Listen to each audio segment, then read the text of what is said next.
Right, Paul, start off talking about Mark Yates' and Neil Howarth's contract situation. He said on Friday that he was quite close to, or quite a long way down the line towards agreeing a new deal. Obviously, his current deal expires in the summer, so what's the latest you can tell us on that? Yeah, as you know, Mark and Neil really come as a team, as a partnership, and we took them from Kidderminster on that basis, and we were sort of negotiating on that basis. So we actually have had several meetings now with Mark. We're pretty close to agreeing in terms with Mark. We actually met Neil today just to go through the similar sort of conversations we've had with Mark with Neil, and again we're pretty close to signing and agreeing. Well, there's one or two things that perhaps I's to cross, T's. Sorry, I always say that the wrong way around. I's to dot and T's to cross.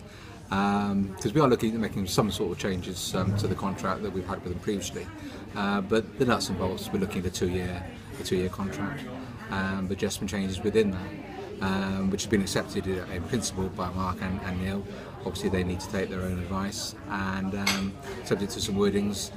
And as I say, the dots and the T's crossing, we will in a position I hope to move forward sooner rather than later. I think what's important. And the reason perhaps we're having the conversations now is that we really need to be now thinking about next season.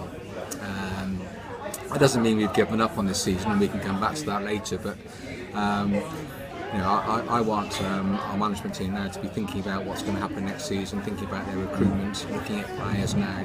If you leave things to the last minute and start negotiating new contracts in June, July, it's too late. You want to give your management team as much time as possible to be looking at recruiting and which players they want to keep and so on.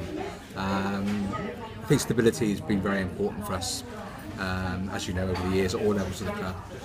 So there are lots of good reasons for having the conversations now and for trying to get the things sorted out. Yeah, everyone knows the job Mark's done with getting the team to the playoffs twice in a row, but this season hasn't gone quite as well. So what makes you think he's still the right man to take the club forward? No, you're absolutely right, and I think in a way he's raised the bar to a higher level. I don't think many fans would have expected us to get to the playoff final a couple of seasons ago, when the season before that we did pretty poorly. Fans may have expected us to get to the playoffs subsequently because we've done so well before, but there's no guarantees with that. There's 24 teams trying to get in those positions. And so clearly it has been disappointment this season for Mark and Neil and for the board and for everybody associated with the club that we haven't so far managed to get into those playoff positions.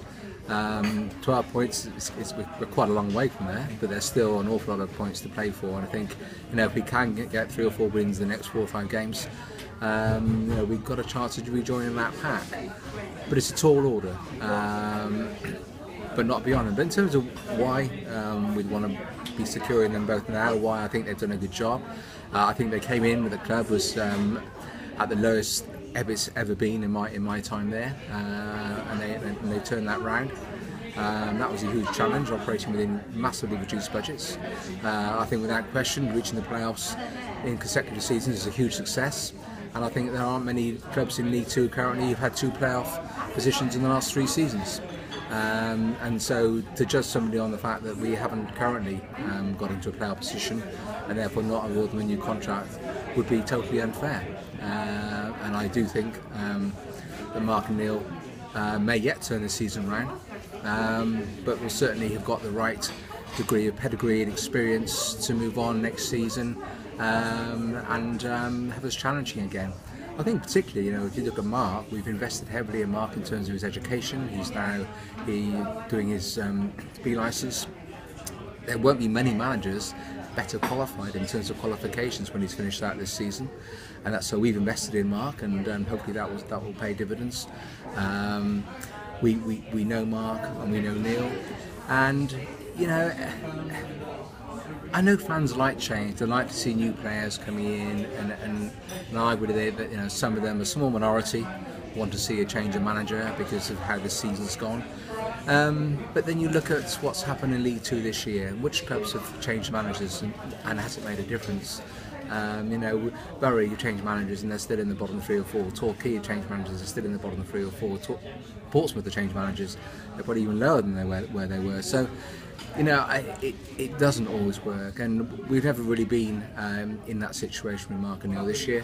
We've had confidence in them to turn it round. The low point was the cup defeat, clearly, and I suppose that was a time when certain things came under greater scrutiny. Since that time, he won Manager of the Month in December.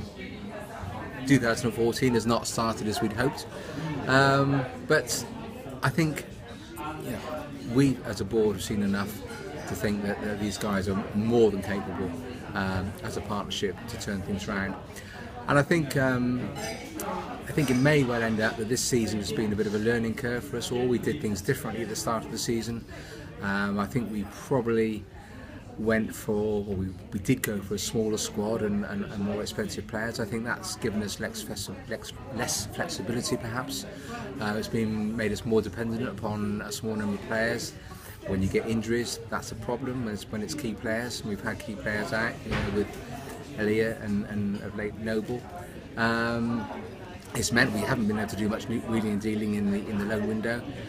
So I think we would probably not want to repeat that exercise going forward. So I think we'll have learned from that experience, and Mark and Neil would have learned from that experience. And I think also there'll be even more